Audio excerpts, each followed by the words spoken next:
Laurent, demain, il y a un rapport qui est remis au Conseil fédéral sur la grève de l'entraînement le 20 juin en Afrique du Sud. Oui. Est-ce que vous accepteriez d'être privé des 23 pour les 2 matchs de septembre ou un des 2 matchs de septembre? Pour l'instant, il n'y a rien de décidé. C'est une commission d'information.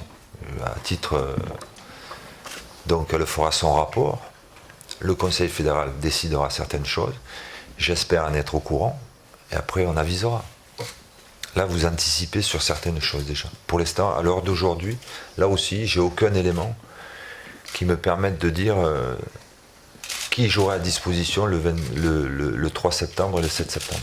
Lors de ce match de suspension, vous auriez envie de donner des sanctions à certains de ces joueurs ou pas du tout? Je me suis exprimé là-dessus. Je me suis exprimé, je vais vous le redire. Ce qui s'est passé en Afrique du Sud, on ne pourra pas le gommer. C'est passé, c'est là, c'est une cicatrice que l'on aura. Maintenant, si on veut sanctionner d'une manière disciplinaire, je parle, parce qu'il peut y avoir des sanctions autres. Je pense qu'il faut faire attention. Moi, je suis devenu sélectionneur pour essayer d'atteindre un objectif. Et j'espère que pour atteindre cet objectif, j'aurai toutes les forces à ma disposition. Donc il ne faudrait pas que de vouloir punir pour solder un exercice qui s'est passé et qui est dramatique, je le reconnais, on se pénalise pour l'objectif qui est le suivant, c'est-à-dire l'Euro 2012. Je vous rassure, il n'y a qu'une chose qui pourra gommer l'Afrique du Sud, c'est le résultat. La gagne, les victoires. Donc ne nous mettons pas une épine dans le pied pour pouvoir justement obtenir le plus de victoires possible, pour essayer d'oublier cet épisode malheureux du football français. Pour en revenir au match de mercredi prochain, est-ce que tu confirmes ce que tu as déjà laissé entendre, à savoir qu'il y aura 2 équipes différentes, 2 organisations différentes, qu'on verra comment tu vas t'y prendre un peu, tu vas gérer un peu tout ça, les temps de jeu, N'oublions pas qu'il y a le match qui va me faire. Oui. C'est trop facile de dire avant le match je vais faire ça, ça et ça, et on oublie le déroulement du match. Il y a quand même un match à gagner. Donc le déroulement du match sera quand même important. Suivant le déroulement du match, il y aura peut-être des options ou des décisions prises. Mais c'est vrai qu'effectivement, j'ai pu le laisser entendre et je le laisse entendre encore aujourd'hui, c'est que j'aimerais, durant ce match-là, pouvoir essayer d'expérimenter deux organisations différentes. Est-ce que j'en aurai la possibilité? Je l'espère. Est-ce que le fil du match ou le résultat du match m'en donneront la possibilité? Je l'espère aussi. Mais là encore, bon, on verra mercredi, quoi. Mais dans mon esprit, oui, effectivement. J'aimerais qu'on puisse changer de système dans le match. C'est un secret Pardon? C'est un secret, ces 2 systèmes? Oh, vous savez, les systèmes dans le football, tout le monde les connaît ici. Je ne vais pas en inventer un. Je ne suis pas... Donc les systèmes seront, vous le verrez, bien définis, notamment celui de départ.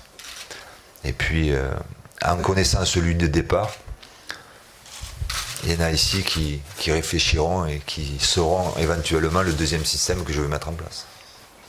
Donc c'est même pas la peine que je vous le dise puisque vous le savez déjà. Laurent? Oui. Ici. Oui. François Verdenay, France Football. Après le match de la Norvège et avant les 2 matchs contre la Biélorussie et la Bosnie, est-ce que vous allez entreprendre des démarches particulières vis-à-vis des joueurs qui étaient en Afrique du Sud? C'est-à-dire, est-ce que vous allez aller les voir, essayer de dialoguer avec eux, essayer de les rassurer, vu que vous n'allez pas pouvoir les voir d'ici là? Écoutez, après le match de la Norvège, effectivement, on a établi un calendrier pour aller voir beaucoup de joueurs. Tous les joueurs, ceux de cette liste, mais à la limite, ceux de cette liste, c'est quand même plus facile dans la mesure où ils sont pour la plupart dans le championnat français, donc ça pose aucun problème. Mais on a aussi prévu de voyager pas mal en Europe pour essayer d'aller voir le maximum de joueurs susceptibles d'être convoqués le 3 et le 7 septembre. Quant à avoir des démarches personnelles, comme je l'ai dit à la réunion des entraîneurs, j'espère pouvoir dialoguer avec les entraîneurs des clubs respectifs. Et puis puis si éventuellement je rencontre ces gens-là, je leur serrerai la main. Et puis je discuterai éventuellement de football un peu avec eux, oui. Pourquoi pas. Justement, pour rebondir, vous parliez On parle de football quand même, donc ça m'intéresse toujours de parler de football. Oui, justement, on parlait de Philippe Mexès et de Jérémy Ménès, vous avez fait la démarche. Ce qui a été le cas, oui. Voilà, justement. Et par rapport ça a à la... été le cas aussi à Paris Saint-Germain, je veux dire.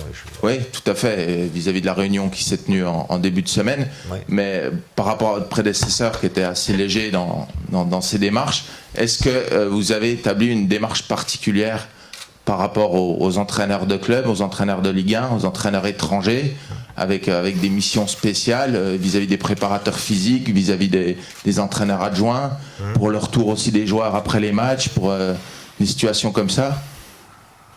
Vous n'étiez pas à la réunion des entraîneurs de Ligue 1? Non, mais j'en ai eu écho. Non, mais tout simplement, moi, je ne suis pas là pour commenter ou analyser ce qui s'est fait avant. Il y a eu un mode de fonctionnement. Il était tel qu'il était. Moi, j'ai pas à commenter ça. Moi, j'ai à expliquer le mode de fonctionnement que j'aimerais mettre en place, ou que j'aimerais que il se fasse dans la saison 2010-2011 et dans la saison 2011-2012. C'est-à-dire que dès qu'il y a un membre du staff technique ou du staff tout court qui aille voir un match, l'entraîneur en sera averti, et j'aimerais que l'observateur puisse, à la fin du match ou éventuellement le lendemain du match, avoir un débriefing avec l'entraîneur.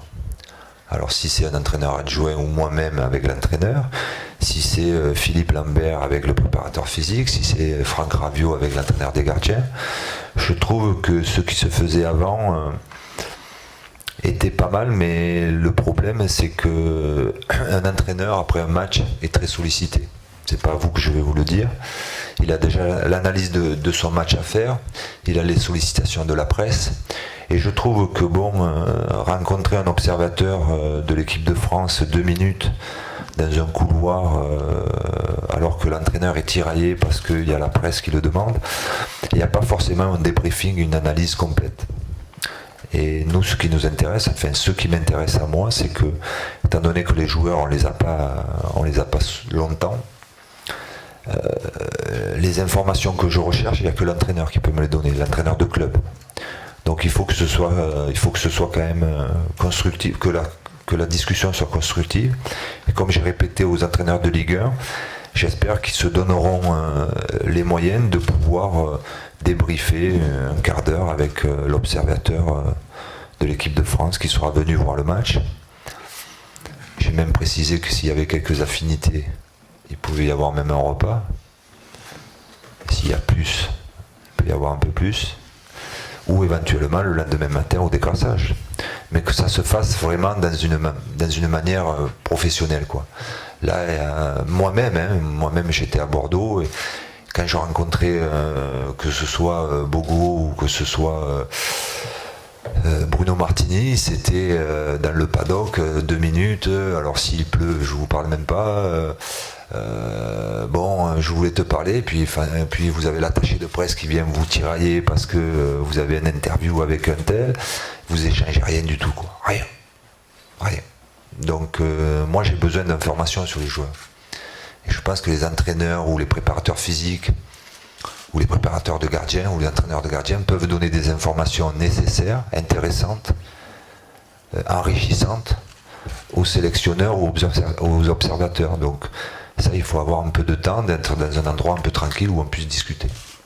Donc c'est ce que j'ai dit aux entraîneurs. Apparemment, ils ont adhéré à cette idée, quoi.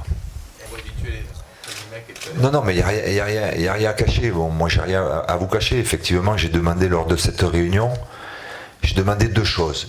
Un peu plus pas de disponibilité, parce que les entraîneurs étaient disponibles, mais je crois que le cadre ne s'y prêtait pas. Après un match, c'est vraiment compliqué pour un entraîneur, quoi.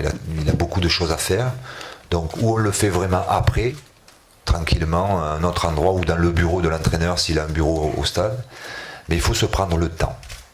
un quart d'heure, 20 minutes, ça peut le faire. Mais après le match, c'est pas forcément très facile pour un entraîneur. Donc ça peut se faire à un autre endroit qu'au stade. Donc ça, c'était ma première demande. Ma deuxième demande, c'était que j'ai incité, parce que je ne suis pas là pour obliger. J'ai aucun pouvoir d'obliger les clubs ou les entraîneurs à demander. Alors ma deuxième demande, justement, c'était celle-ci.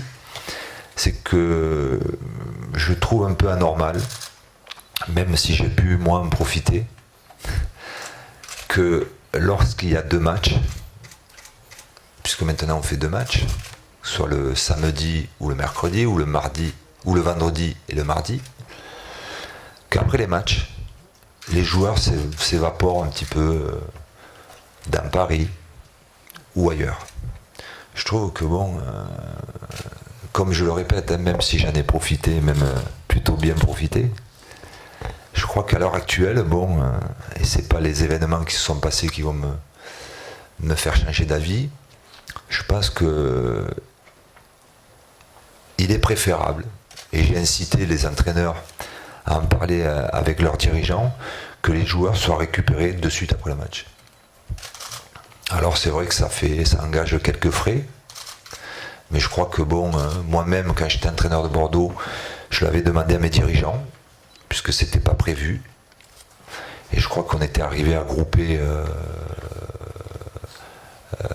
avec Toulouse le fait que bon, Toulouse et Bordeaux récupèrent ces joueurs s'ils étaient sélectionnés après les matchs. Et je crois que ça s'était très très bien passé. D'une part, on divise un petit peu les frais, et je pense qu'on évite quelques problèmes extrasportifs. Donc en ce moment, on n'en a pas tellement besoin. Donc ça serait une bonne chose pour les clubs, pour les joueurs. Je ne me fais pas d'illusions, hein. Les joueurs ont les moyens de venir passer des soirées à Paris sans demander mon autorisation. Ça, je ne me fais aucun souci. Mais j'estime qu'après les matchs internationaux, voir des joueurs s'évaporer un petit peu à minuit, minuit et demi, je trouve que ce n'est pas la meilleure préparation d'abord pour le match suivant.